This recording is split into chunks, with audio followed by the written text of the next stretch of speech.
Hi viewers, number 1 சீரியலாக இருந்த பாரதி கண்ணம்மா ஃபேன்ஸா உங்களுக்கு ஒரு குட் நியூஸ் ஒன்று வெளியாகிறது. வாங்க வீடியோவை முழுமையாக்கலாம். அதாவது விஜய் தொலைக்காட்சிகள் சில வருடங்களுக்கு முன்பு படு வெற்றிகரமாக ஒளிபரப்பாகிய தொடர் தான் பாரதி கண்ணம்மா.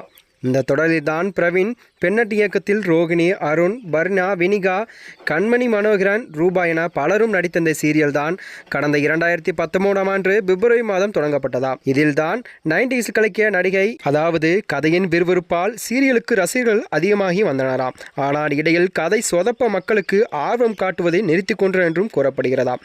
அதன் பின்புதான் ஒரு வழியாக சில நடிகர்கள் மாற்றத்துடன் 1336 எபிசோடுகளை ஒளிபரப்பான இந்த தொடர் தான் கடந்த 2023ஆம் ஆண்டு பிப்ரவரி மாதம் முடிவுக்கு வந்ததாம். இந்த நிலையில்தான் ஒரு காலத்தில் டிஆர்பியில் நம்பர் 1 இனத்தை எல்லாம் பிடித்த இந்த தொடர் தான் ரசிகர்களுக்கு ஒரு குட் நியூஸும் வந்துள்ளதாம். அது என்னவென்றால், இன்று முதல் திங்கள் முதல் வெள்ளி வரை மாலை 5 மணி முதல் 6 மணி வரை தொடர் மீண்டும் ஒளிபரப்பாக உள்ளதாகவும் இணையதளத்தில் வைரலாகி வருகிறதாம். மேலும் இதுபோன்ற வீடியோக்களை தெரிந்து கொள்ள நமது சேனலை மறக்காமல் சப்ஸ்கிரைப் செய்து கொள்ளவும். நன்றி, வணக்கம்.